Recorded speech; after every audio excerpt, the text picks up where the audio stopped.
I never thought the worst betrayal of my life would come wrapped in a simple email notification at 11:47 p.m. on my 72nd birthday.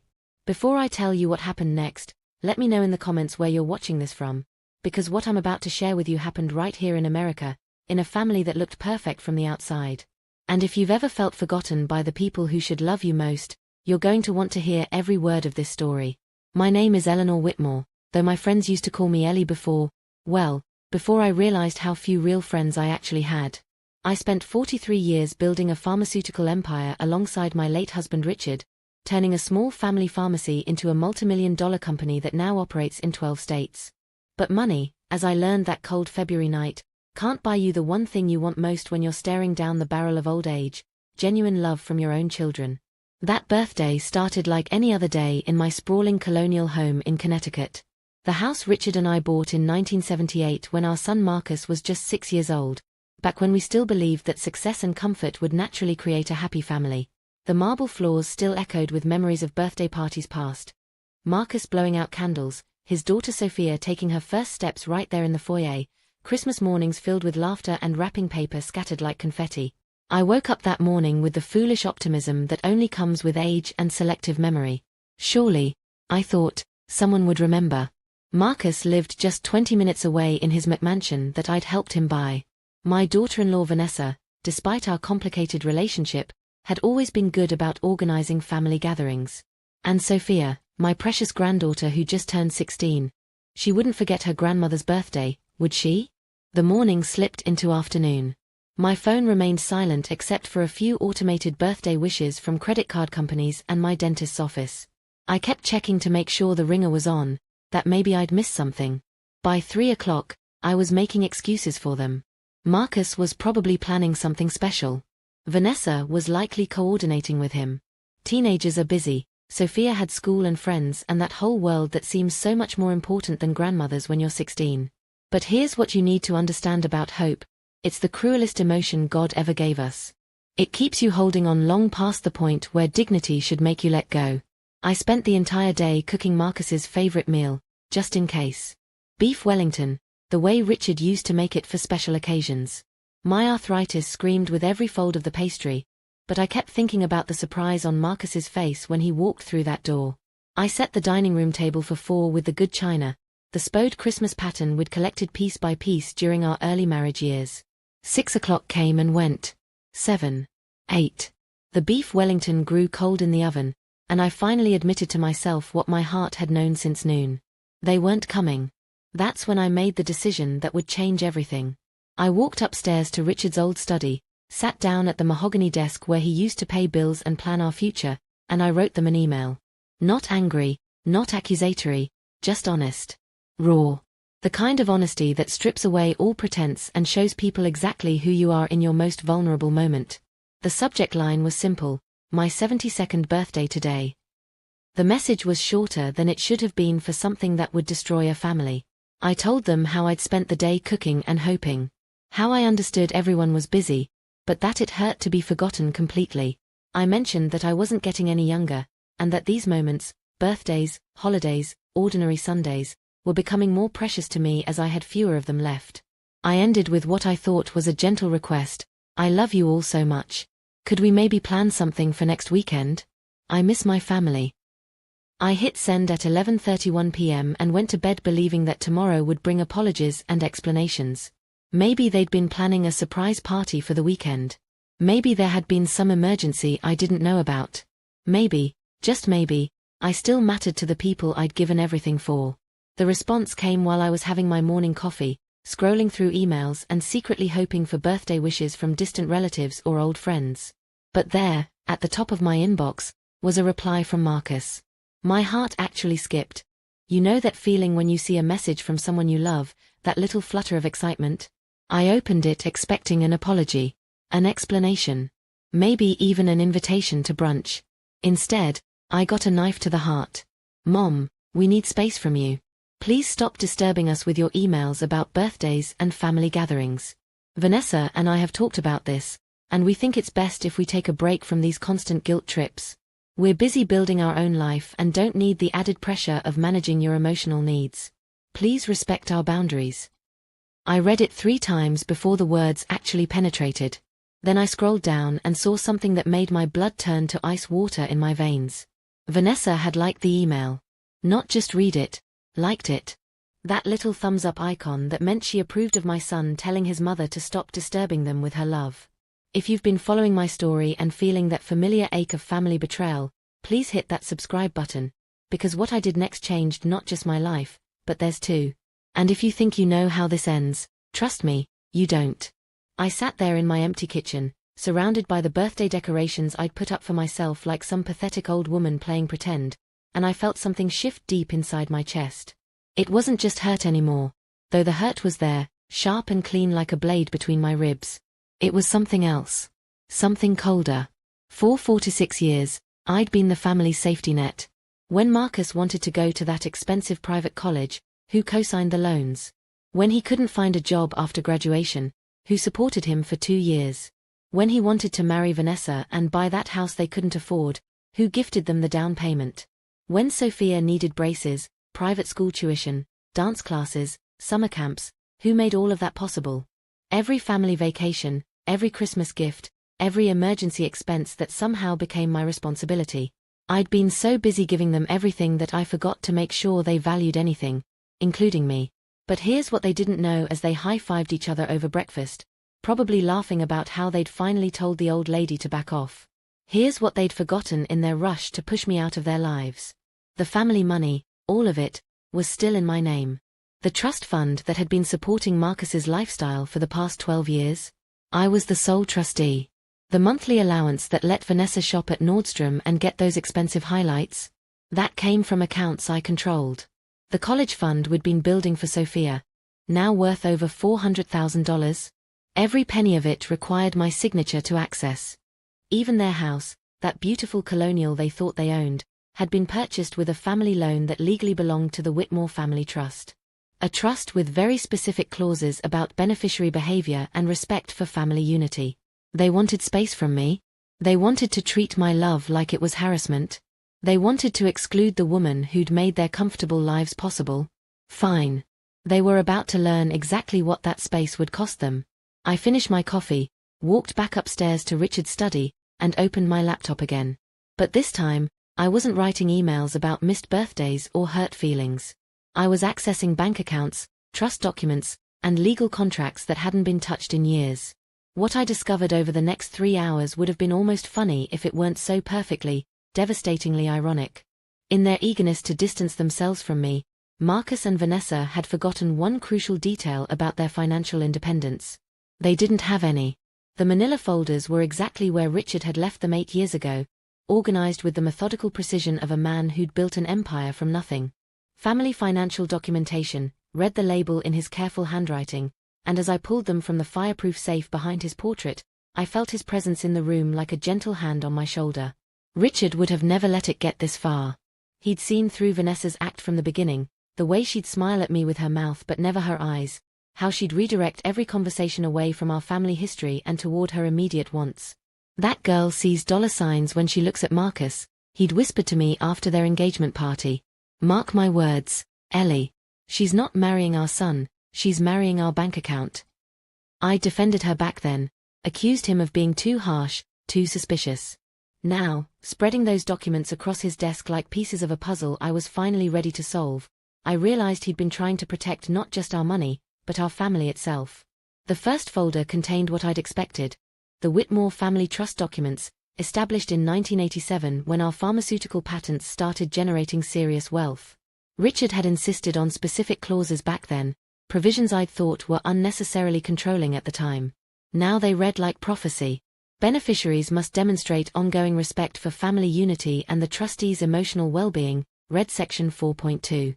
Behavior that constitutes elder abuse, including but not limited to emotional manipulation, isolation tactics, or deliberate infliction of psychological distress, shall result in immediate suspension of benefits pending trustee review. He'd known. Somehow, Richard had known that money without strings attached would corrupt the people we loved most. The second folder made my stomach twist with recognition of my own naive generosity. Every loan, every gift, every one-time financial favor I'd granted over the past 12 years was meticulously documented. Marcus's credit card bills, paid monthly without question. $4,800 average. Vanessa's spa treatments and shopping sprees, justified as stress relief. $2,200 monthly. Their mortgage payments, car loans, insurance premiums, utility bills, all automatically deducted from what they called the family account but which was actually my personal checking account. The numbers told a story I'd refused to see. In the 12 years since Richard's death, I'd given them over $850,000 in direct payments, gifts, and assumed debts. Not loans, gifts. Because every time I'd suggested formalizing the arrangement, Marcus would get that wounded look and say something about family not keeping score. But the most damning document was tucked into the back of the third folder, almost forgotten behind insurance policies and investment statements. It was a letter I'd written to Marcus on his 30th birthday, never sent, expressing my fears about his dependence on family money and my hopes that he'd eventually build something of his own. "I worry that I've made things too easy for you," I'd written in my careful cursive. "Your father built our wealth through sacrifice and innovation. I want you to experience that same satisfaction of creating something from nothing, not just inheriting something from everything." I'd been 48 when I wrote that letter, still believing that love meant removing all obstacles from your children's path. It took me 24 years and one devastating email to understand that sometimes the greatest gift you can give someone is the chance to fall down and get back up on their own. The fourth folder contained the documents I'd been dreading to review: Sophia's education fund and the various accounts established for her future. Richard and I had been so careful with this money, adding to it monthly, investing conservatively but steadily. We'd wanted our granddaughter to have every opportunity: college, graduate school, maybe a house down payment when she was ready to start her own family. But Sophia was Marcus's daughter, and according to the trust documents, if he was suspended as a beneficiary due to behavioral clauses, his dependents' access to funds would be suspended as well. The law was clear: a minor beneficiary's rights were tied to their guardian's standing with the trust. This was where my resolve started to waver. Sophia hadn't liked that email. She probably didn't even know about it. A 16-year-old girl shouldn't have to pay for her parents' callousness, should she?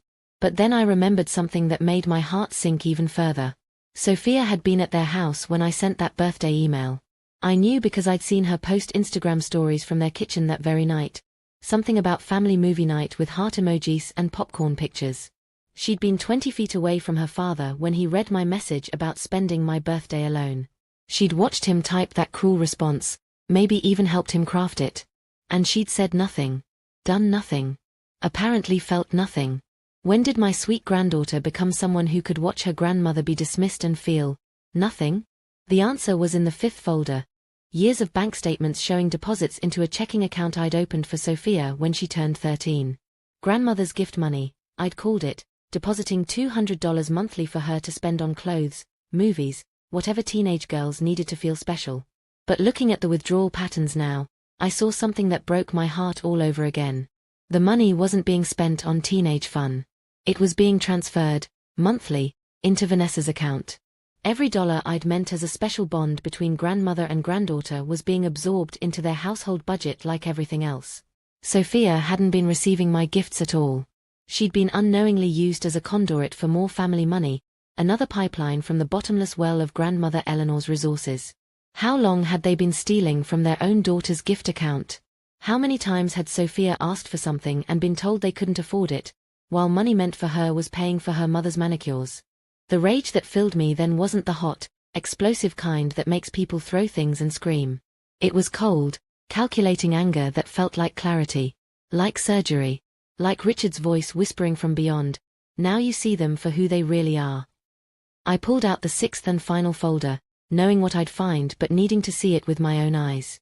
The deed to their house, purchased in 2015 with a $150,000 gift from me and Richard, documented as a family loan with extremely generous terms. 0% interest, no payment schedule, and a forgiveness clause that would activate upon my death. But there was another clause in that loan agreement, one I'd forgotten about until now. In the event of material breach of family relationship or willful disrespect toward the lending parties, the full loan amount would become immediately due and payable. Richard had insisted on that clause, over my protests. "Trust me, Ellie," he'd said. "Someday you'll thank me for building in consequences for bad behavior." I was thanking him now. Marcus and Vanessa lived in a house they couldn't actually afford, subsidized by money from a woman they'd just told to stop disturbing them. Their comfortable lifestyle was built entirely on the generosity of someone they decided was no longer worth their time or basic human decency. The beautiful irony of it all was that they'd engineered their own downfall. If they'd simply ignored my birthday, I might have been hurt, but I wouldn't have been motivated to dig this deep into our financial entanglement. If they'd sent a perfunctory happy birthday, we'll call you later message, I would have accepted the crumbs gratefully. But by telling me explicitly that my love was unwelcome, that my desire for family connection was harassment, they'd handed me both the justification and the motivation to show them exactly what life looked like without me in it. I spent the rest of that day making phone calls.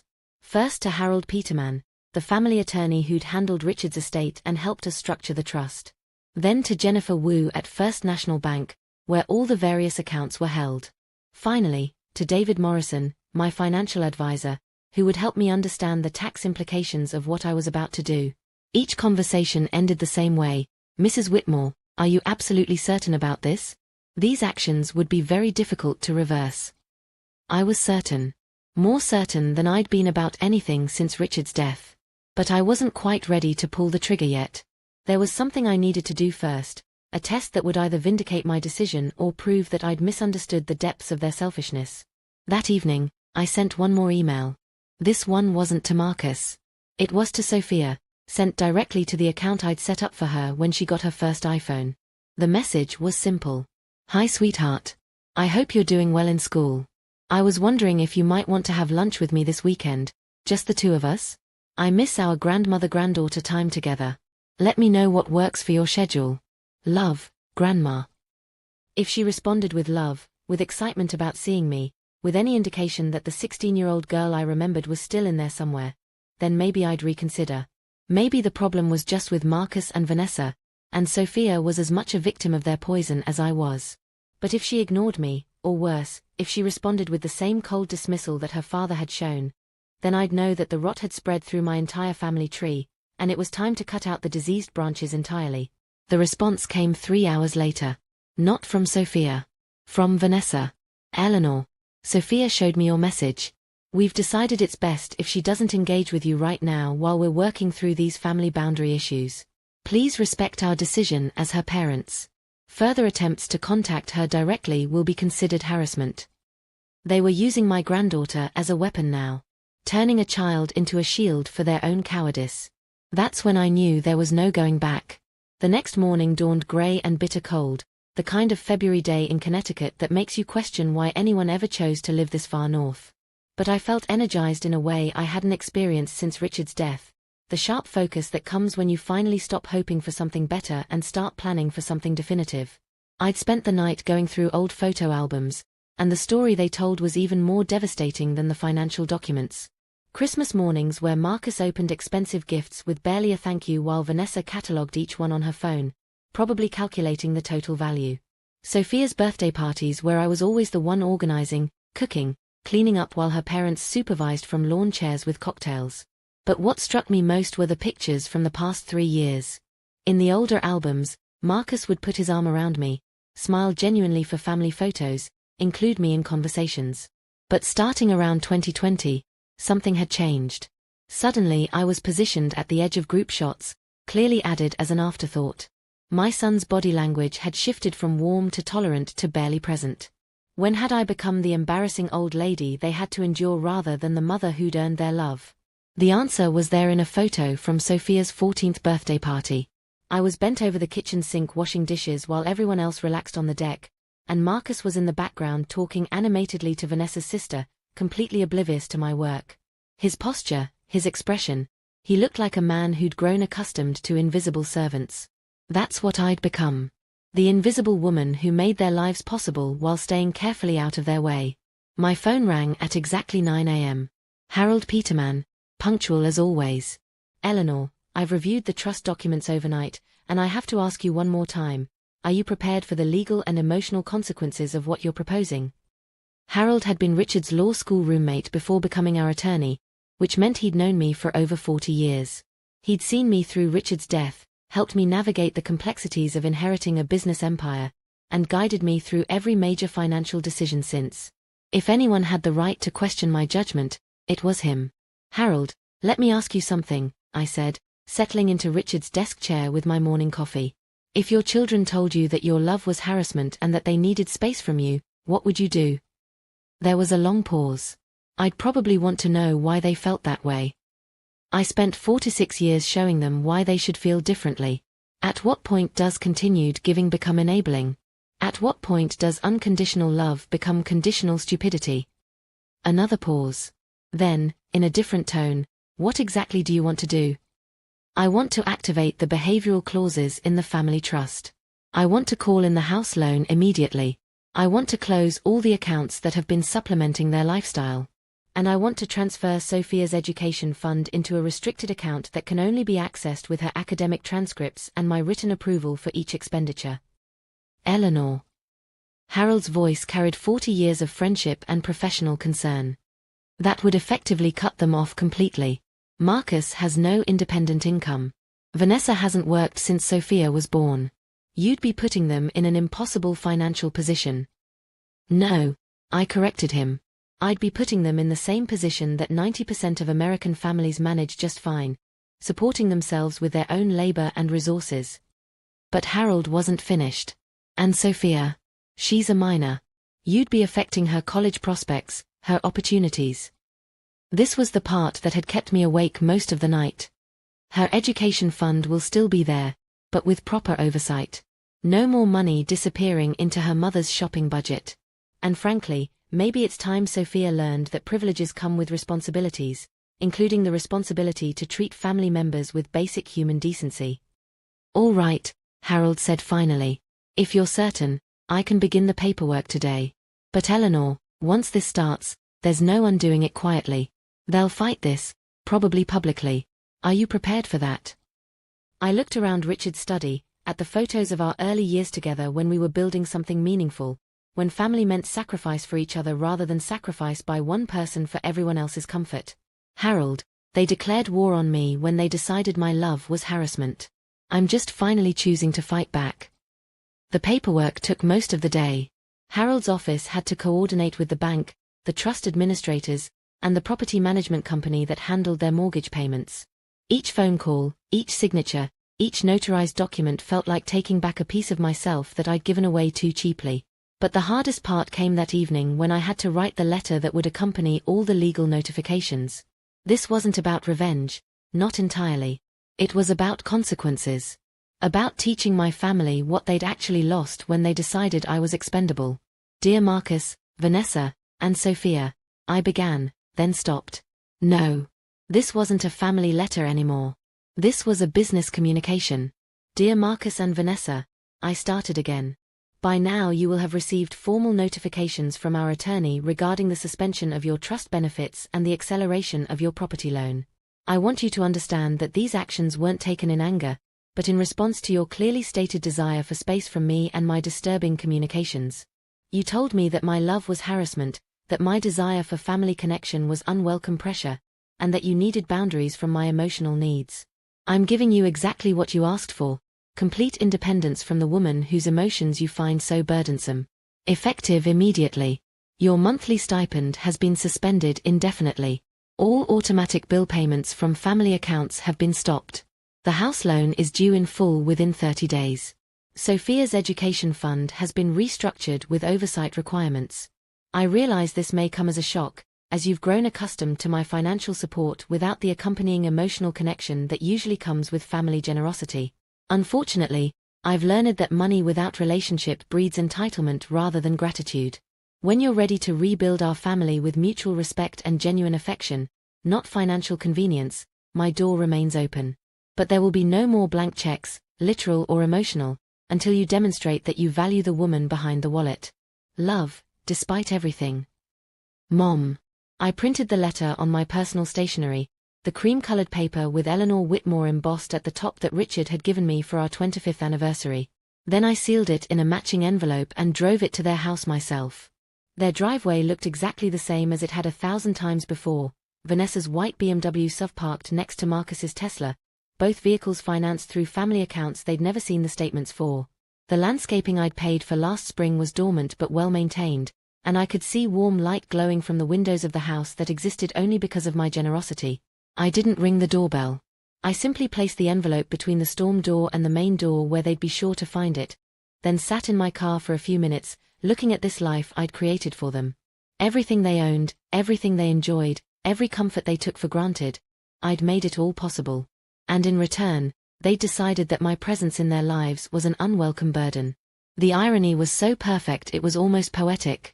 They wanted me out of their lives so badly that they'd forgotten I was the foundation their lives were built on.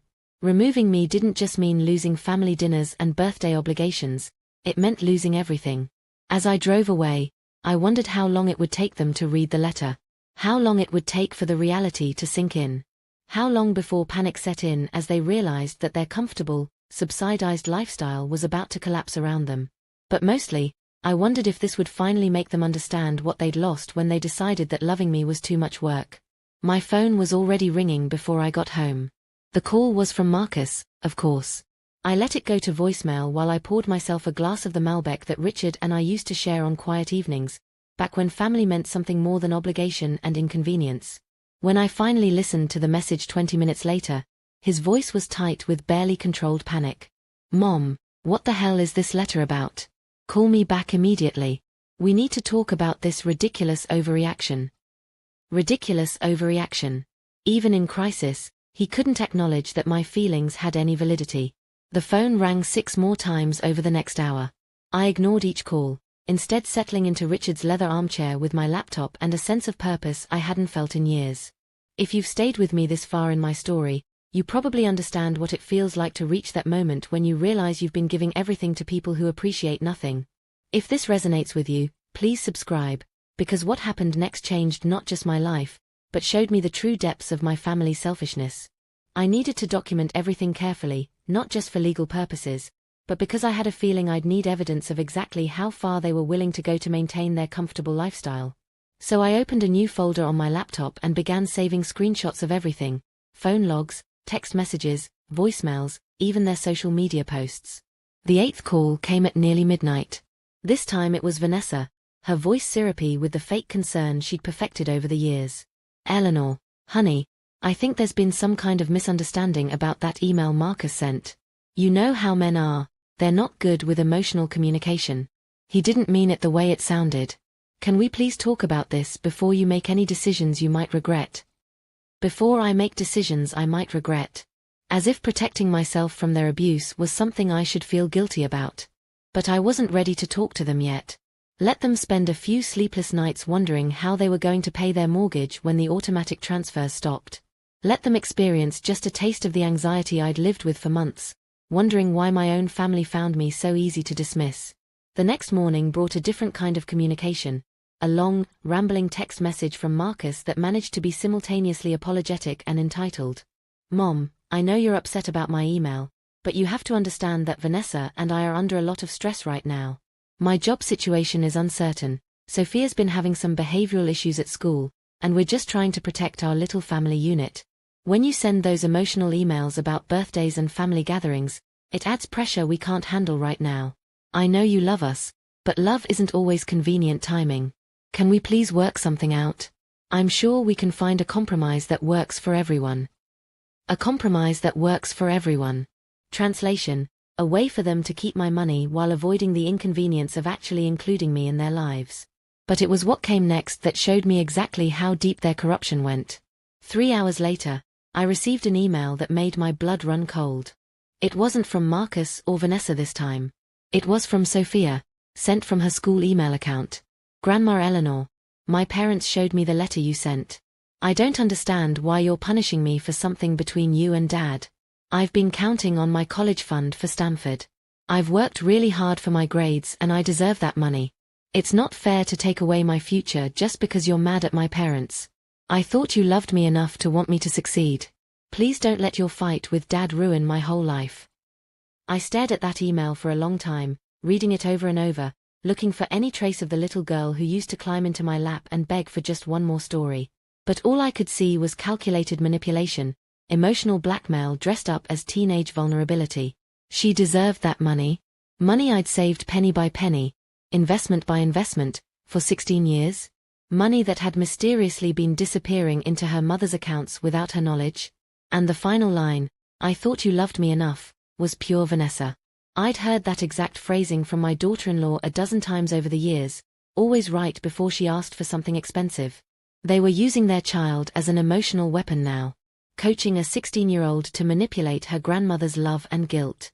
That email broke something in me that I didn't even know was still intact. Until that moment, I'd still harbored a tiny hope that Sophia was different, that she was being influenced by her parents but still had that core of sweetness I remembered.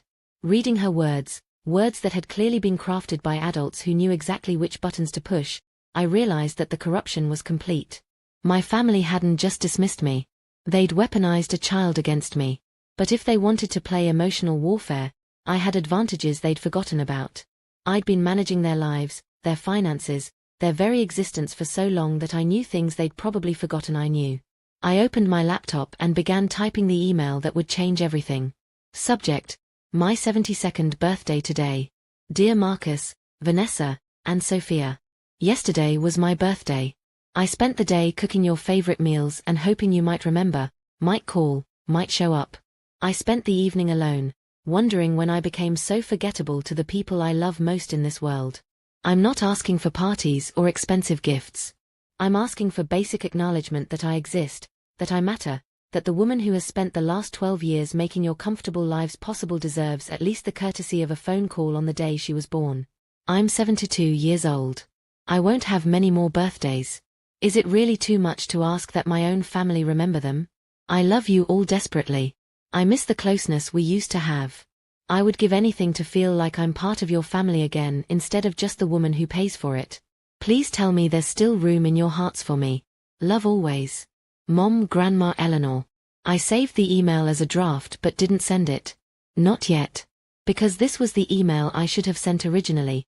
Vulnerable, honest, heartbreaking in its simplicity. The email that any normal family would have responded to with apologies, explanations, and immediate plans to make things right. But I already knew what kind of family I was dealing with. So instead of sending that email, I'd kept it as evidence of what a reasonable request for basic human decency looked like. A benchmark against which their cruelty would be measured. What I actually sent was much shorter. Yesterday was my 72nd birthday. I spent it alone, hoping someone in my family might remember. I understand everyone is busy, but it hurt to be forgotten completely. I'm not getting any younger, and these moments matter more to me now. Could we maybe plan something for next weekend? I miss my family. And their response, Marcus's brutal dismissal and Vanessa's approval of it, would stand forever as proof of exactly who they really were when faced with their mother and grandmother's simple request for love.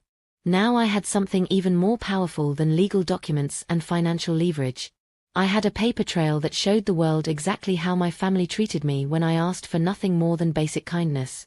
I printed out our entire email exchange and filed it carefully with all the other documentation. Then I sat down to wait for their next move. Because I knew there would be a next move. Money makes people desperate, and desperate people make mistakes.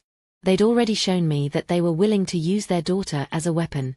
What other boundaries would they cross when they realized their comfortable life was disappearing? I wouldn't have to wait long to find out. The doorbell rang at 6:30 that evening. When I looked through the peephole, all three of them were standing on my front porch. Marcus with his hands shoved deep in his coat pockets, Vanessa with her best fake smile, and Sophia hanging back with the sullen expression teenagers wear when forced to participate in adult drama. They'd come to negotiate. To charm me. To find some way to keep the money flowing while giving me as little genuine affection as possible. I let them ring the bell 3 more times before I opened the door. Hello, Marcus. Vanessa. Sophia. My voice was steady, neutral. I'd learned that tone from Richard during his toughest business negotiations. Never let them see emotion, never give them ammunition. Mom, thank God. Marcus stepped forward like he was going to hug me, but something in my posture made him stop. We need to talk about this misunderstanding. There's no misunderstanding, I replied, not moving aside to let them in. You told me you needed space from my disturbing emails. I'm giving you exactly what you asked for. Vanessa's smile was so bright it could have powered the porch light. Eleanor, sweetie, you know Marcus didn't mean it that way. Men just express themselves differently. We're all family here, we love each other, and families work through their problems together. She was good, I had to give her that. The concerned daughter-in-law act, the inclusive language, the subtle suggestion that I was being unreasonable by taking their words at face value. But then Sophia stepped forward, and I saw something that made my heart break all over again. She was wearing the diamond earrings I'd given her for her 16th birthday last month, a gift that had cost me nearly $3,000. The same earrings she'd barely thanked me for, rolling her eyes when I tried to explain that they'd belonged to my mother. She was wearing my gift while participating in emotional blackmail against me. "Grandma," she said, and her voice carried that practiced sweetness that teenage girls perfect when they want something. "I know you're upset, but this is really affecting me too. My friends are asking about college plans, and I don't know what to tell them. Can't we just forget about all this fighting and go back to normal?" Go back to normal. Where normal meant they ignored me except when they needed money, and I pretended to be grateful for whatever scraps of attention they threw my way. Normal wasn't working for me, I said quietly. Normal meant spending my birthday alone while you had a family movie night 20 feet from your father's computer.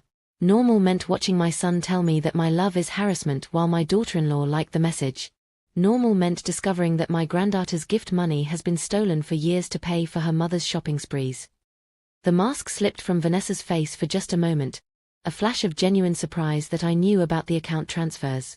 But she recovered quickly. "Eleanor, you're taking all of this out of context. Those transfers were just for household expenses that benefit Sophia. It's not like we were stealing from her, we're her parents. It's our job to manage her money responsibly." Responsibly. I repeated the word like it tasted bitter. Is it responsible to use your daughter's gift money for Botox appointments? Because that's what the transaction history shows, Vanessa. Every month, like clockwork. Marcus's face was growing red, the way it always did when he was caught in something he couldn't explain away. "Mom, this is exactly why we needed boundaries. This obsessive monitoring of our finances, this keeping track of every dollar like we're your employees instead of your family." "You are my employees." The words came out louder than I'd intended, but I didn't regret them. "Every comfort you enjoy, every bill that gets paid, every luxury you take for granted comes from my accounts. The only difference between you and my employees is that they show me respect and gratitude for their paychecks." The silence that followed was deafening. Even Sophia looked uncomfortable, finally understanding what her parents had been too proud or too stupid to acknowledge. Vanessa tried to fill the silence with more manipulation. "Eleanor, I think you need to consider what this conflict is doing to our family. Sophia is suffering. Marcus is under tremendous stress. Is your hurt pride really worth destroying the relationships that matter most?" My hurt pride. As if wanting basic decency from my own family was a character flaw. "Vanessa," I said, looking directly into her perfectly made-up eyes, "let me ask you something. If your mother spent her birthday alone because you were too busy to call, how would she feel?" "My mother understands that adult children have their own lives," she replied smoothly. "She doesn't expect us to manage her emotional needs." "Your mother also doesn't pay your mortgage." Another silence, heavier this time. Marcus tried a different approach. "Mom, look, maybe we haven't been as appreciative as we should be. But cutting us off completely isn't the answer. What if we made more effort? Family dinners once a month, regular phone calls." "Scheduled affection," I interrupted. "Like dental appointments." "That's not fair," Sophia chimed in, and for the first time, she sounded like the teenager she was instead of the coached performer her parents had been parading around. "You're being mean, Grandma. Just because Dad sent one email that came out wrong doesn't mean we don't love you." One email that came out wrong. As if 12 years of taking me for granted could be reduced to a simple miscommunication. But it was her use of the word mean that revealed everything. To Sophia, protecting myself from emotional abuse was mean. Expecting consequences for cruel behavior was mean. Wanting my family to actually want me around was mean. They'd raised her to see my boundaries as aggression and their entitlement as normal. "I'm going inside now," I said, stepping back into my foyer.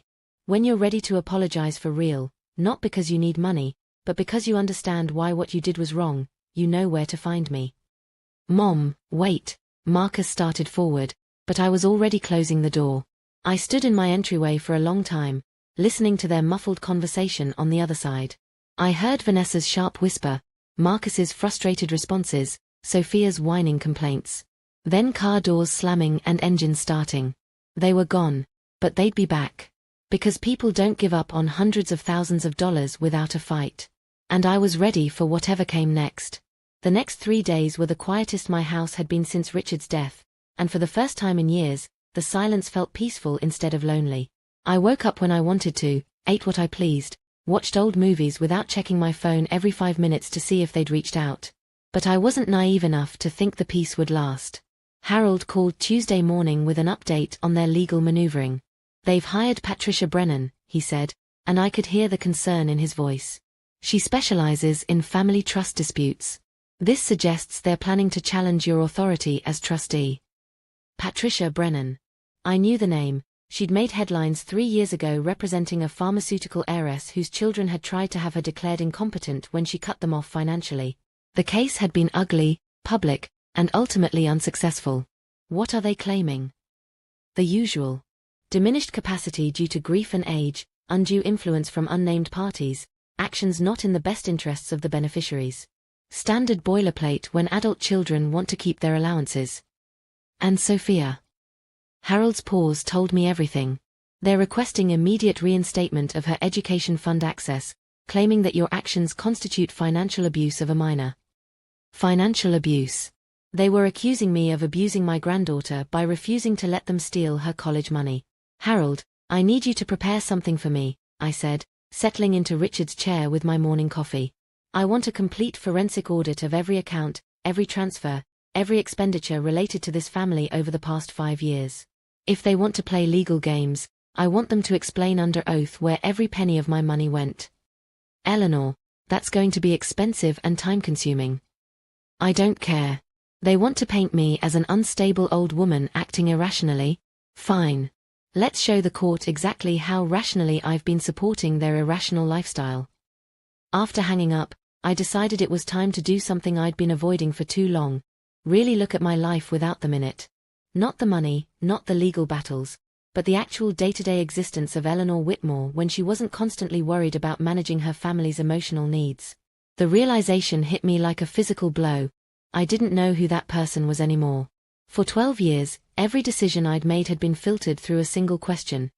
What would be best for Marcus, Vanessa, and Sophia? Where to live, how to spend my time, which social activities to pursue, even which charities to support. Everything had been evaluated through the lens of family harmony and their convenience. When had I stopped being Eleanor and become just Marcus's mother and Sophia's grandmother? I walked through my house with new eyes, seeing it not as a family home but as the residence of a woman who'd lost herself somewhere between her husband's death and her son's entitlement. The formal dining room that only got used when they came over for holidays I hosted and cleaned up from. The guest bedrooms that stayed perpetually ready in case they ever wanted to visit overnight, which they never did. The kitchen stocked with all their favorite foods, most of which I didn't even enjoy. Even my social calendar revolved around their schedules. I'd turned down invitations from friends because Marcus might call. I'd skipped book club meetings because Sophia had school events I wasn't actually invited to but hoped I might hear about. I'd structured my entire existence around being available for people who rarely wanted me around. The woman I used to be, the one who'd co-founded a pharmaceutical empire, who'd traveled to medical conferences around the world, who'd been Richard's true partner in every sense, that woman had vanished somewhere along the way. In trying so hard to be the perfect mother and grandmother, I'd forgotten how to be Eleanor. That's when I made a decision that surprised even me. I called Caroline Morrison, an old friend from the pharmaceutical industry who'd been inviting me to join her charity board for 3 years running. I'd always declined because the monthly meetings conflicted with Sophia's dance recitals, events where I usually sat alone in the audience while her parents socialized with other families who actually talked to each other. "Eleanor." Caroline's voice was warm with genuine pleasure. "Please tell me you're finally ready to put that brilliant business mind to work for something meaningful." The Morrison Foundation funded medical research for rare childhood diseases, exactly the kind of cause Richard and I had always supported. But more than that, it was work that would matter, work that would give my days purpose beyond waiting for scraps of attention from ungrateful relatives. "I'm ready," I said, and for the first time in months, I meant it. The phone call lasted an hour as Caroline brought me up to speed on their current projects and upcoming fundraising initiatives. By the time we hung up, I had a calendar full of meetings, site visits, and social events that had nothing to do with managing my family's emotional temperature or financial needs. That afternoon, I drove to Hartford for my first foundation meeting in 12 years, and something extraordinary happened. People were genuinely happy to see me. Not because I was funding their lifestyle, but because they valued my experience, my insights, my contributions to conversations about complex medical research funding. For 3 hours, I wasn't Marcus's mother or the woman whose family treats her badly. I was Dr. Eleanor Whitmore, retired pharmaceutical executive and incoming board member, respected for what I'd built rather than pitted for what I'd given away. Driving home that evening, I felt something I'd almost forgotten existed: excitement about my own future. My phone had been buzzing with messages all afternoon, but I'd left it in the car during the meeting. Now, stopped at a red light, I glanced at the screen and felt my good mood evaporate. 14 missed calls. 23 text messages. All from Marcus. The voicemails started apologetic and escalated to desperate to threatening. "Mom, we really need to talk about this situation." Then, "I don't understand why you're being so stubborn about something that's hurting the whole family." And finally, "If you don't call me back tonight, I'm coming over first thing tomorrow, and we're settling this once and for all." The text messages were worse, each one revealing more of the entitlement and rage that my financial boundaries had unleashed. "Mom, this is ridiculous. We're family. You can't just cut us off because your feelings were hurt. Vanessa is crying every day about the stress you're putting on our marriage. Sophia is telling her friends she might not be able to go to Stanford because her grandmother is having a breakdown. I talked to Dr. Peterson about your behavior. He thinks you might be experiencing early signs of dementia. Maybe you should get checked out. I'm trying to protect you from making decisions you'll regret, but you're not giving me any choice." And the final message, sent just an hour ago: "I'm coming over tomorrow at 9 a.m. We're going to figure this out like adults, whether you want to or not." Dr. Peterson was my internist, a man I'd seen exactly twice since Richard's death for routine checkups. The idea that Marcus had discussed my behavior with him was both infuriating and illuminating. They were building a case for incompetency, gathering ammunition from any source they could find. But it was the threat in that final message that made my hands shake as I forwarded all the screenshots to Harold. Marcus wasn't coming over to apologize or negotiate. He was coming to intimidate me into submission, to browbeat me until I gave them back their financial security blanket. The old Eleanor might have caved. The old Eleanor might have been so desperate to keep peace in the family that she'd have apologized for protecting herself and resumed funding their comfortable lives in exchange for whatever minimal affection they were willing to provide. But the old Eleanor had died somewhere between that devastating email and this afternoon's board meeting. The woman driving home through the Connecticut darkness was someone different, someone who remembered what it felt like to be valued for her mind instead of her money. I spent that evening preparing for their visit with the methodical precision Richard had taught me during our early business years. Every document organized, every phone call recorded and saved, every piece of evidence carefully arranged to tell the story of their greed and my generosity. If Marcus wanted to settle this like adults, then he was going to face the full truth about what kind of adults they'd chosen to become. The doorbell rang at exactly 9 a.m. I let them wait on the porch for a full 2 minutes before opening the door, the same way Richard used to make difficult clients wait in the conference room before crucial negotiations. It establishes who controls the pace of the conversation. When I finally opened the door, Marcus pushed past me without invitation, his face flushed with the kind of righteous anger that only comes from feeling entitled to something you haven't earned. Vanessa followed with her lawyer's briefcase and that tight smile she wore when she was about to deliver bad news wrapped in concern. Sophia trailed behind, looking like she'd rather be anywhere else, which was probably the most honest thing about any of them. "Mom, we need to sit down and have a serious conversation," Marcus announced, settling himself into Richard's favorite chair like he owned it. The symbolism wasn't lost on me. My son, occupying his father's space, preparing to tell me how to manage the empire his father had built. "I'm listening," I said, remaining standing. Another negotiation tactic Richard had taught me: never let someone else control your position in the room. Vanessa opened her briefcase with practiced efficiency. "Eleanor, we've consulted with an attorney about this situation, and we're concerned about several legal issues with your recent decisions." "Such as?"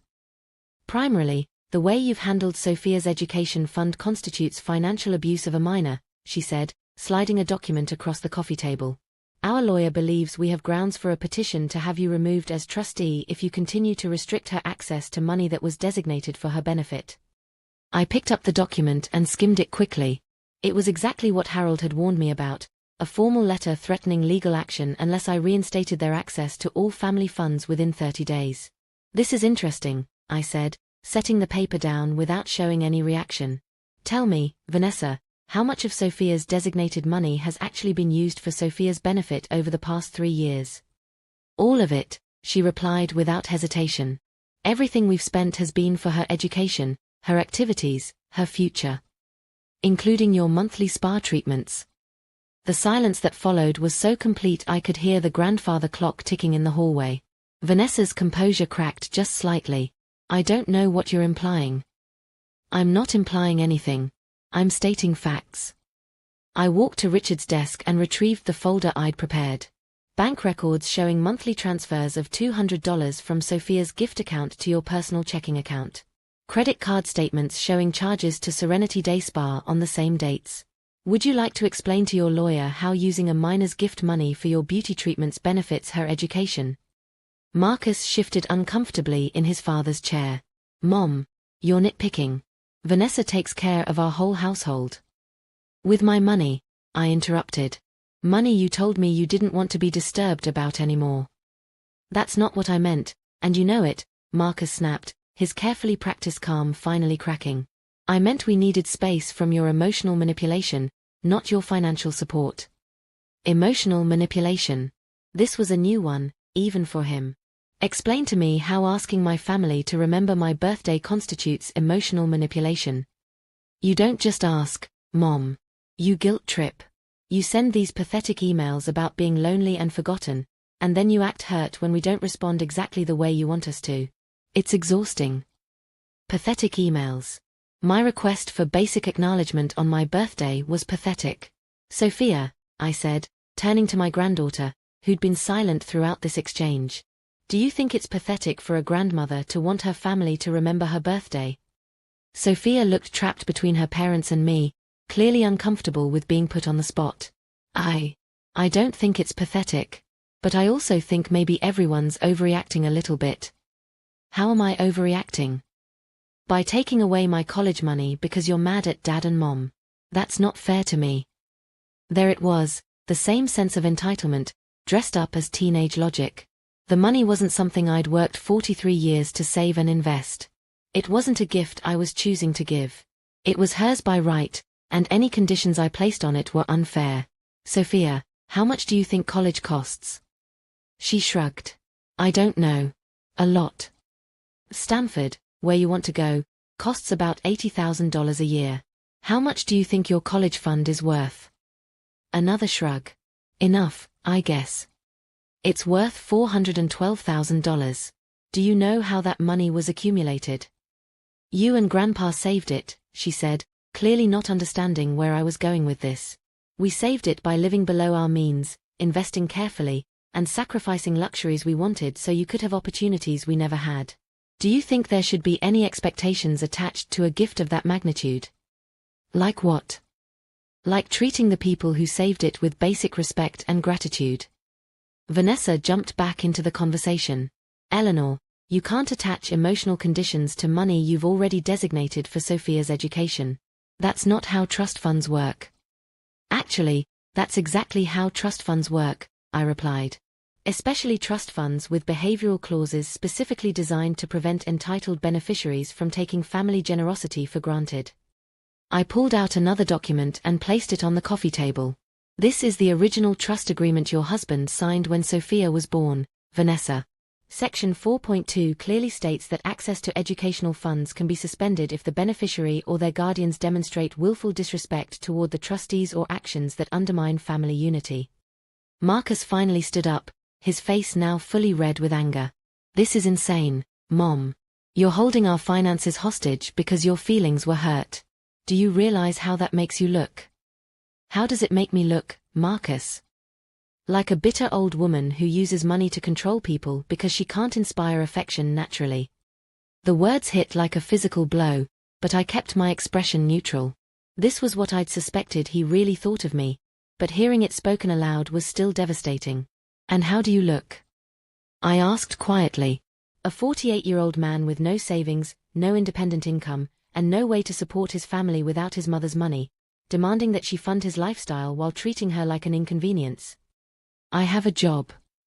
Part-time consulting that barely covers your car payments, your mortgage, your insurance, your daughter's private school, your wife's shopping habits, all funded by the woman you just called bitter and controlling. Vanessa tried to regain control of the narrative. Eleanor, this hostility isn't solving anything. We're all family here. We love each other. But families need boundaries, and that includes financial boundaries. You can't use money as a weapon every time you feel neglected. I'm not using money as a weapon, I said. I'm simply choosing not to subsidize people who treat me badly. That's called self-respect. It's called emotional blackmail, Marcus shot back. And if you think we're going to let you destroy our family over your bruised ego, you're mistaken. Our family was already destroyed, Marcus. I'm just the first one to admit it. The silence that followed was different from the others, heavier, more final. Even Sophia seemed to understand that something irreversible had just happened. Vanessa made one last attempt at manipulation. Eleanor, I want you to think very carefully about what you're doing. Sophia will remember this. She'll remember that her grandmother chose money over family, chose revenge over love. Is that really the legacy you want to leave? No, I said, looking directly at Sophia. I want to leave her the legacy of a woman who didn't let people treat her badly just because they were related to her. I want her to learn that love without respect isn't love at all, it's just emotional servitude.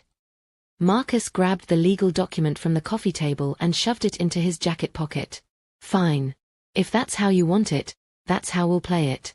Don't think you can just destroy our lives and walk away without consequences. What consequences, Marcus? He was already heading for the door, Vanessa close behind. You'll find out. Sophia lingered for a moment, looking back at me with an expression I couldn't quite read. For a second, I thought she might say something, apologize, or acknowledge that maybe her parents had been wrong, or even just say goodbye. Instead, she turned and followed them out, leaving me alone in my house with the echo of my son's threat. But for the first time in years, the solitude didn't feel like abandonment. It felt like freedom. The first shot in their campaign against me came 3 days later, and it was more vicious than I'd expected even from them. I was at the Morrison Foundation office, reviewing grant applications for pediatric cancer research, when my phone buzzed with a notification from Facebook. Someone had tagged me in a post, which was unusual since I barely used social media except to see photos of Sophia that her parents occasionally shared. The post was from Vanessa, and it was a masterpiece of public manipulation disguised as concerned family grieving. Heartbroken today. Eleanor Whitmore, who I've loved like a mother for 18 years, has decided to cut off all financial support to our family, including our daughter's college fund, because we asked for some space to deal with our own stress. I'm trying to understand how someone can claim to love you one day and then punish a 16-year-old girl the next. Marcus and I are working extra jobs now to try to make up the difference, but Sophia may have to give up her Stanford dreams because her grandmother is angry at us. Please keep our family in your prayers as we navigate this difficult time. #family first, #heartbroken, #prayers needed. The post had been shared 47 times and had over 200 comments, mostly from people I didn't know expressing sympathy for their situation and outrage at my cruelty. But it was the comments from people I did know that cut the deepest. I'm so sorry you're going through this, Vanessa. Family should never come with strings attached. Sarah Chen, a neighbor I'd considered a friend.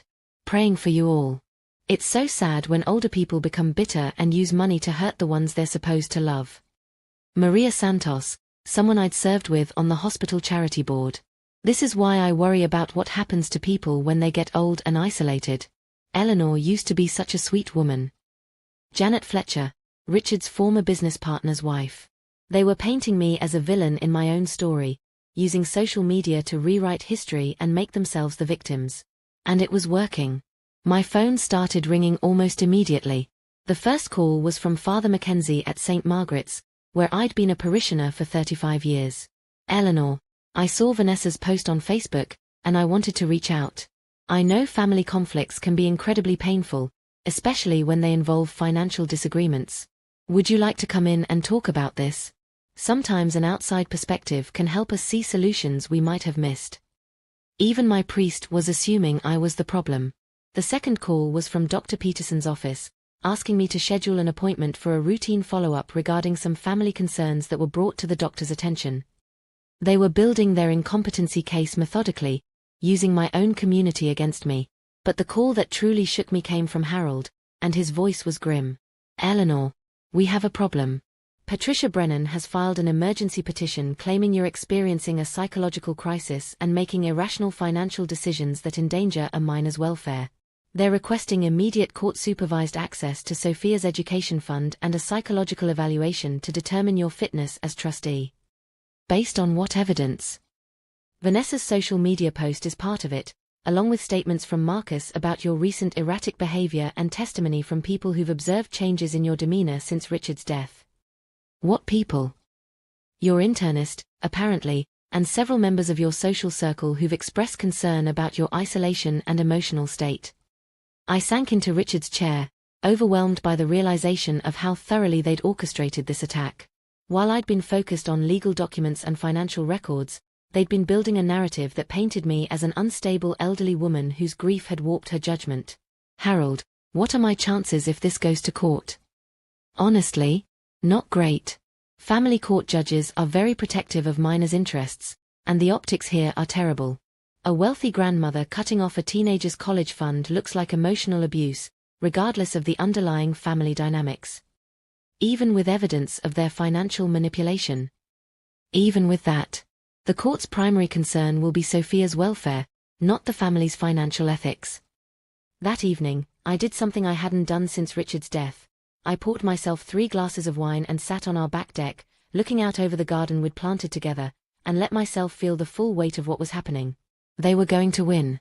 Not because they were right, but because they were better at playing victim than I was at defending myself. They understood social media, public relations, the art of making themselves look sympathetic while making me look petty and cruel. But as I sat there in the darkness, something Richard used to say during our most difficult business negotiations came back to me. "Eleanor, never let them see you coming. The best victories happen when your opponents think they've already won." What if I was approaching this all wrong?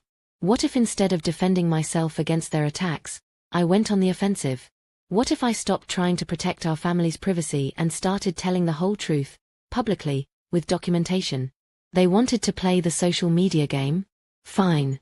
But they'd forgotten that I had 43 years of business experience in an industry where reputation management could make or break companies worth billions of dollars. And I had something they didn't have, the actual truth, backed by documentation they didn't know existed. I went inside and opened my laptop, creating a new Facebook account under my full name, Dr. Eleanor Whitmore. Then I began writing a post that would change everything. My name is Dr. Eleanor Whitmore, and I want to tell you the other side of the story my daughter-in-law Vanessa recently shared about our family situation. 3 days ago, my son Marcus sent me an email telling me that my family needed space from me and that I should stop disturbing them with emails about birthdays and family gatherings. This email was sent in response to my message expressing hurt that they had forgotten my 72nd birthday completely.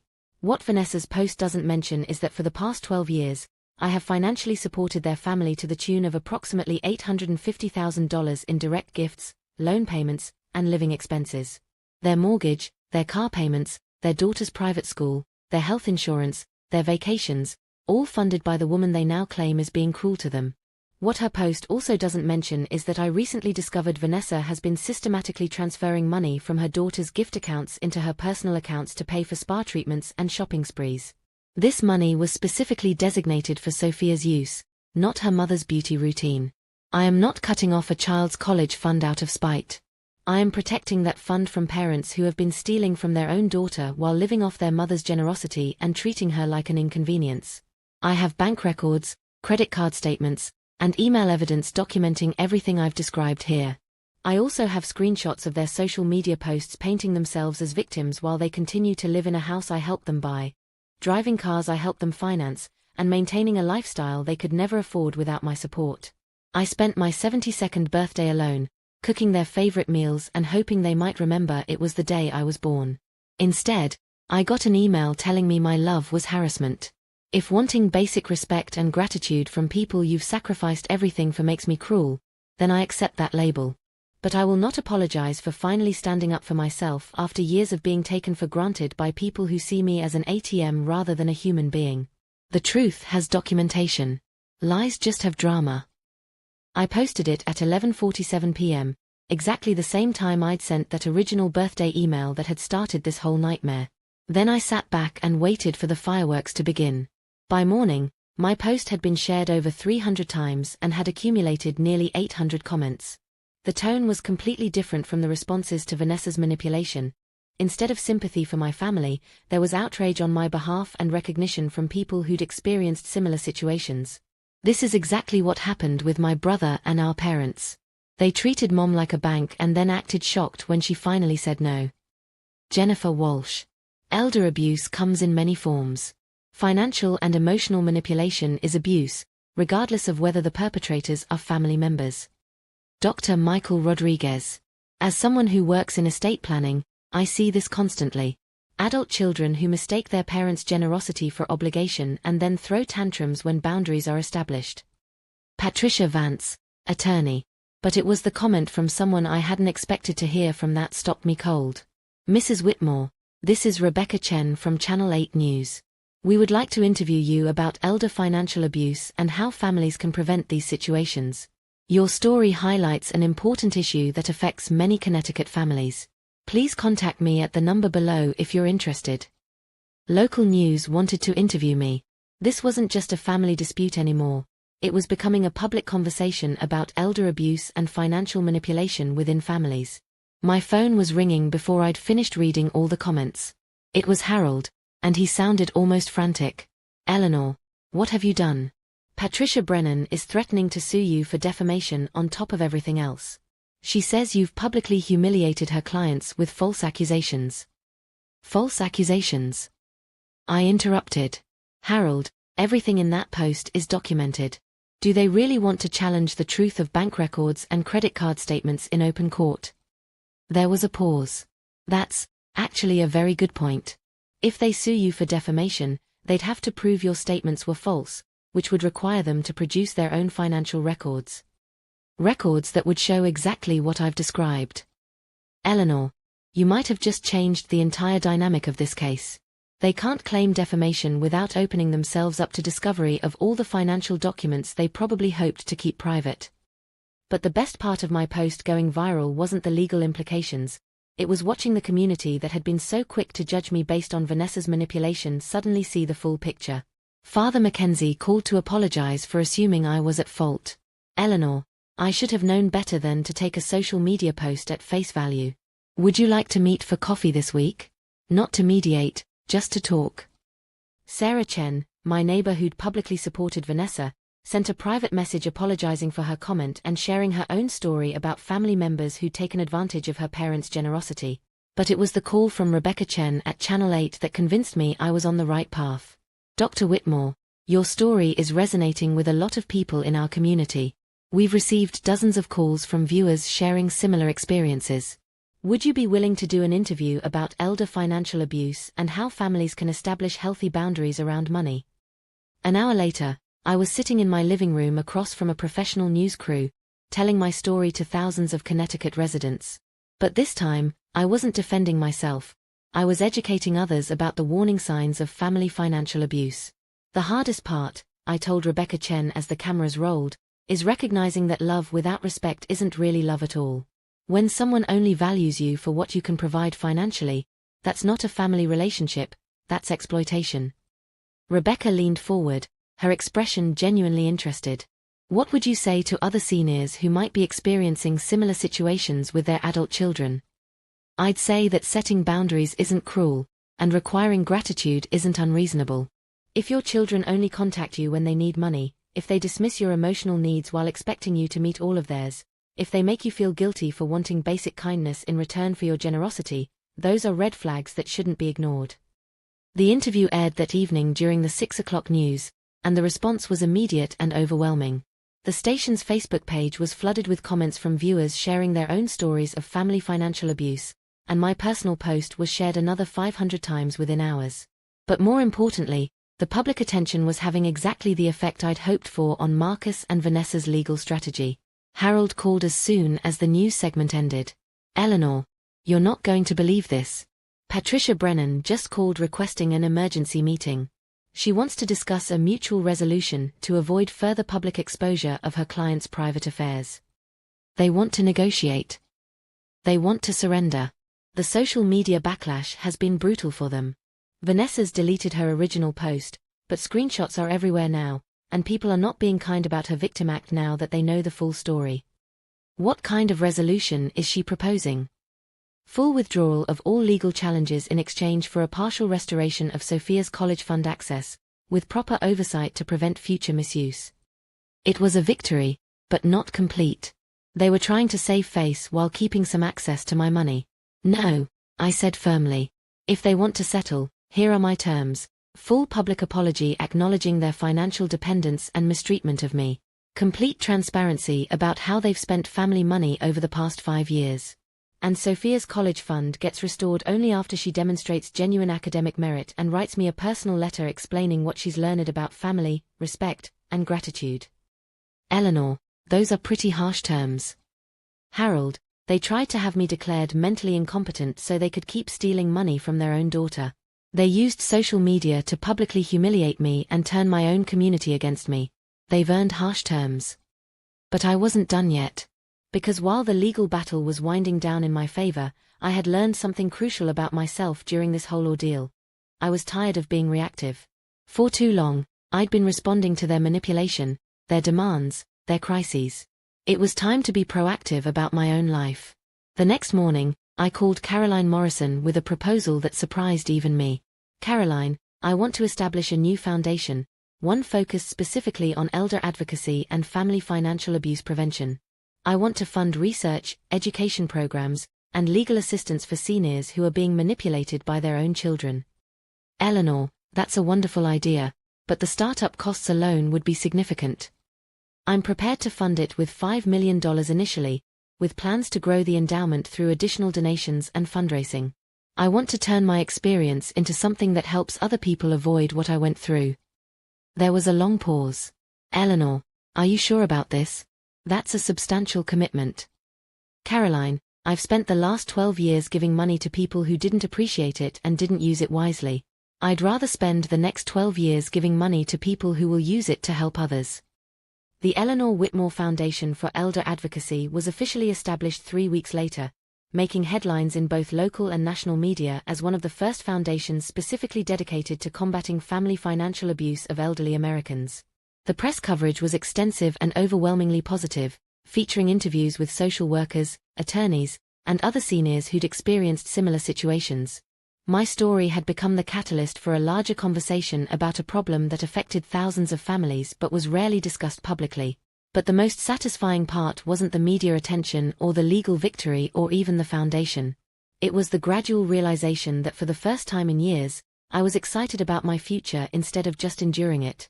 My calendar was full of meaningful work, foundation board meetings, grant review sessions, speaking engagements at senior centers and legal conferences. I was using my business experience and hard-won wisdom to help other people, and it felt like the most important work I'd ever done. I'd also started dating again, something that would have seemed impossible just months earlier. Thomas Hartley, a retired physician who'd lost his wife around the same time I'd lost Richard, had approached me after one of my speaking engagements about elder advocacy. We'd started with coffee and progressed to dinner, and for the first time in 8 years, I was remembering what it felt like to be valued by someone who didn't want anything from me except my company. The house felt different now too. Instead of echoing with memories of family gatherings that never lived up to my expectations, it was filled with the energy of planning events that actually mattered. My dining room had become a meeting space for foundation business, and the guest rooms were finally being used by friends and colleagues who came to town for conferences and fundraising events. But the most unexpected change was in my relationship with Sophia. The letter came on a Tuesday in early May, delivered by hand rather than mail. I found it tucked between my storm door and front door when I returned from a foundation meeting, my name written in the careful cursive I remembered from years of birthday cards and thank you notes. Dear Grandma Eleanor, it began, and I had to sit down on my front steps to read the rest. I know I probably don't have the right to call you that anymore, and I know this letter is months too late, but I needed to tell you that I'm sorry. Not sorry because Mom and Dad told me to write this, and not sorry because I want something from you. But sorry because I finally understand what we did to you and how wrong it was. I've been thinking a lot about the last few years, trying to remember when I stopped seeing you as my grandmother and started seeing you as just this person who was always there, always giving us money, always trying too hard to be part of our lives. I think it happened so gradually that I didn't notice it happening, but that doesn't make it okay. You asked me once if I thought it was pathetic for a grandmother to want her family to remember her birthday, and I said everyone was overreacting. I've been thinking about that conversation every day since then. It wasn't pathetic at all. It was basic human decency, and we failed you completely. I saw the news interview you did about elder abuse, and I realized that's what we were doing to you, even though I never thought of it that way. We were taking advantage of your love and your generosity, and when you asked for basic kindness in return, we treated you like you were being unreasonable. The worst part is that I knew, deep down, that we were wrong. When Dad sent that email telling you to stop disturbing us, I felt sick to my stomach, but I didn't say anything. When Mom liked his message, I was embarrassed, but I didn't speak up. When you stood on our porch trying to explain why you were hurt and we basically told you that your feelings didn't matter, I knew we were being cruel, but I went along with it anyway. I don't have an excuse for why I didn't stand up for you. I was 16, not 6. I was old enough to know right from wrong, and I chose wrong because it was easier than confronting my parents or risking their anger being directed at me instead of you. The money thing is complicated for me to understand, but I've been doing research about family trusts and financial abuse, and I think I get it now. You weren't trying to punish me by restricting my college fund. You were trying to protect money that my parents had been stealing from me for years. Money that you worked your whole life to save so I could have opportunities you never had. I found out about the transfers from my gift accounts to Mom's spending money. I confronted her about it, and she said it was all for household expenses that benefit the whole family, but I saw the credit card statements. Botox and shopping sprees aren't household expenses, and they definitely don't benefit me. I also found out that Dad hasn't had a real job in 3 years, not since his consulting contract ended. Everything we have, our house, our cars, my school tuition, even our groceries, has been coming from you while they told me we were doing fine on our own. They lied to me about our financial situation, they lied to me about you, and they used me as a weapon against you when you finally stood up for yourself. I'm ashamed that I let them do it. I don't expect you to forgive me right away, or maybe ever. I know I hurt you really badly, and I know an apology letter doesn't erase the damage we did to our relationship. But I wanted you to know that I understand now what we lost when we decided your love wasn't worth our respect. I also wanted you to know that I've been accepted to UConn with a partial academic scholarship, and I'm planning to study social work with a focus on elder advocacy. Your foundation's work inspired me to want to help other families avoid what happened to ours. I'm paying for school myself through scholarships, work study, and student loans. I know my college fund is still there, but I want to earn my education the way you and Grandpa did, through hard work and sacrifice. Maybe someday, when I've proven that I understand the value of what you were trying to give me, we can talk about using that money for graduate school or something meaningful. I miss you, Grandma.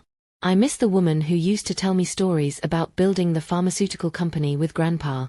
I miss the grandmother who taught me to bake cookies and explained why it was important to help people less fortunate than us. I miss feeling like I had a grandmother who was proud of me instead of disappointed in the person I'd become. I don't know if there's any way to rebuild what we had, but I hope someday we can try.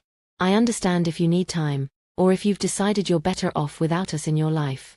We earned that. But if you're willing to give me a chance to show you that I learned something from this whole horrible experience, I would love to have coffee with you sometime. Just the two of us, no parents, no drama, no agenda except trying to get to know each other again. I love you, Grandma Eleanor. I'm sorry it took losing you to remember why. Love. Sophia. P.S. I kept the diamond earrings you gave me for my 16th birthday. I know I didn't seem grateful at the time, but I treasure them now because they remind me of who you are and who I want to become. I read the letter 3 times before the tears stopped flowing enough for me to see the words clearly. This wasn't the coached, manipulative communication I'd come to expect from my family. This was raw, honest, and heartbreakingly mature. Sophia had done something her parents never managed. She'd taken responsibility for her actions without making excuses or blaming others. She'd recognized the harm she'd participated in and was trying to make amends through actions, not just words. But more than that, she was choosing a different path forward. Social work with a focus on elder advocacy wasn't a career choice designed to impress me. It was a calling that suggested she'd genuinely learned something from watching our family fall apart. I called her that evening, something I hadn't done in over 6 months. Grandma. Her voice was small, uncertain, like she couldn't quite believe I was actually calling. Hello, sweetheart. I got your letter. Are you angry? No, Sophia. I'm proud. The silence that followed was filled with the sound of her crying, and I found myself crying too, not from sadness this time, but from relief. The little girl I'd raised, the one who'd gotten lost somewhere in the toxic dynamic of our family's financial dysfunction, was still in there. She just needed time and distance to find her way back to herself. We talked for 2 hours that night, really talked in a way we hadn't in years. She told me about her college plans, her work at a local senior center where she'd started volunteering after reading about my foundation. I told her about Thomas, about my speaking engagements, about the satisfaction I'd found in work that actually mattered. Grandma, she said as we were winding down the conversation, what's going to happen with Mom and Dad? They're not handling any of this well. What do you mean? Dad's been drinking more, and they fight constantly about money. Mom's talking about getting a job for the first time since I was born, but she doesn't have any recent work experience. They're going to lose the house, aren't they? Probably, I said honestly. Unless your father finds steady employment and your mother stops spending money on luxuries they can't afford. Is that wrong of me to think maybe they deserve it? That maybe they need to learn what it's like to support themselves? Sophia, recognizing consequences isn't the same as wishing harm on someone. Sometimes the most loving thing you can do for people is let them experience the natural results of their choices.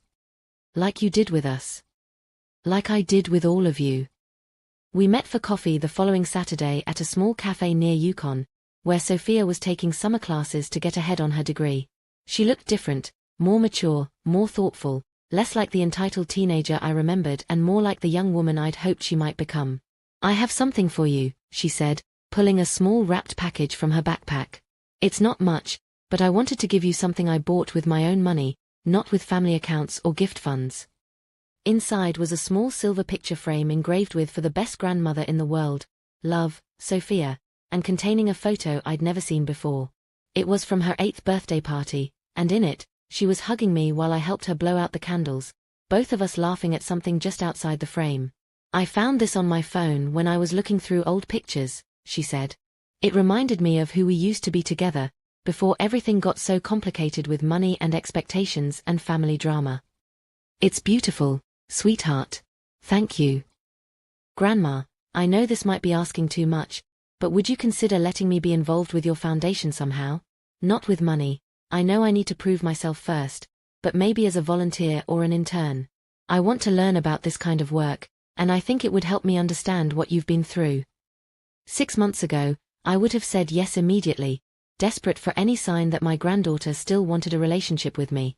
But this new version of myself, the one who'd learned to value her own worth and set healthy boundaries, needed to be sure this was genuine. Sophia, I appreciate your interest, but foundation work isn't family time. It's serious business that affects real people who are dealing with real abuse. If you want to be involved, you'd need to treat it as a professional opportunity, not a chance to rebuild our relationship. I understand. And honestly, I think that's better. I don't want you to give me opportunities because I'm your granddaughter. I want to earn them because I'm good at the work. That's when I knew she really had changed. The old Sophia would have been hurt by my professional boundaries, would have seen them as rejection rather than respect. This Sophia understood that the best relationships are built on mutual respect and shared values, not family obligation and financial dependence. All right, I said. I'll talk to Caroline Morrison about internship opportunities. But Sophia. I know. No special treatment, no family favoritism, and if I don't meet expectations, I'm gone. Exactly. We spent the rest of the afternoon talking about her classes, her career goals, her volunteer work at the senior center. For the first time in years, I felt like I was talking to a real person instead of a character in the family drama that had consumed us all. As we were getting ready to leave, Sophia hesitated, then reached across the table and took my hand. Grandma, I know Mom and Dad are never going to apologize for what they did to you, and I know they're probably going to keep being angry about the money situation. But I want you to know that not all of us are like that. I learned something from watching what happened to our family, and I'm going to spend the rest of my life making sure I never treat anyone the way we treated you. That's all I ever wanted, sweetheart. For all of you to learn something. Well, I did. And I promise you, I'll never forget it. As I drove home that evening, I realized that this conversation with Sophia had accomplished something I'd thought was impossible. It had healed the part of my heart that had been broken not just by being dismissed and disrespected, but by the fear that I'd failed as a grandmother. I hadn't failed. One of them had learned. One of them had grown. One of them had chosen to become a better person instead of just a bitter one. Sometimes, that's all the victory you get. But sometimes, it's enough. 2 years have passed since that devastating birthday email that changed everything, and as I sit in my study writing this story, I'm surrounded by evidence of a life I never could have imagined when I was spending my days waiting for scraps of attention from ungrateful relatives. The Eleanor Whitmore Foundation for Elder Advocacy has helped over 300 families navigate financial abuse situations. We've lobbied for stronger legal protections for elderly Americans, funded research into family financial dynamics, and provided free legal assistance to seniors who can't afford to fight back against manipulative relatives. The work gives me a sense of purpose that 43 years in pharmaceuticals, fulfilling as it was, never quite achieved. But the personal transformation has been even more dramatic. Thomas Hartley and I were married 8 months ago in a small ceremony at St. Margaret's, surrounded by friends who genuinely care about our happiness rather than our bank accounts. At 73, I've learned that love in your 70s is different from love in your 20s. Less desperate, more appreciative, built on friendship and shared values rather than passion and projection. Thomas has his own financial resources and his own life interests, which means our relationship is based on choice rather than need. We complement each other without completing each other, and there's a peace in that arrangement that I never experienced during my first marriage, wonderful as it was. The house Richard and I built has been transformed from a shrine to family memories into a home for new experiences. We host foundation board meetings in the dining room, charity fundraisers on the back deck, and dinner parties for friends who actually want to spend time with us. The guest rooms are occupied regularly by visiting speakers, foundation clients, and Thomas's children, who treat me with the respect and affection I'd forgotten was possible from younger relatives. Sophia completed her undergraduate degree summa cum laude and is now pursuing her master's degree in social work while working part-time for the foundation. She's proven herself to be not just competent but exceptional. Her thesis research on intergenerational financial abuse has been published in 3 professional journals, and she's become one of our most effective advocates for policy reform. Our relationship has evolved into something I never had with Marcus, a true friendship between equals who happen to be related. She earns every opportunity she receives, pays her own way whenever possible, and treats me like a respected colleague who also happens to be her grandmother. It's healthier and more satisfying than the guilt-based dynamic I'd mistaken for love for so many years. But what about Marcus and Vanessa? The question everyone asks, the part of the story that people are most curious about. They lost the house, of course. Without my monthly subsidies, they couldn't keep up with the mortgage payments, insurance, or even basic maintenance. The foreclosure was finalized 18 months ago, and they've been renting a small apartment across town ever since. Marcus eventually found steady work as a junior pharmaceutical sales rep, a position he's qualified for thanks to growing up around the industry, though it pays a fraction of what he'd grown accustomed to living on. Vanessa got a job at a high-end salon, starting as a receptionist and working her way up to assistant manager. They're both employed, both contributing to their household expenses, both learning what it means to live within their actual means.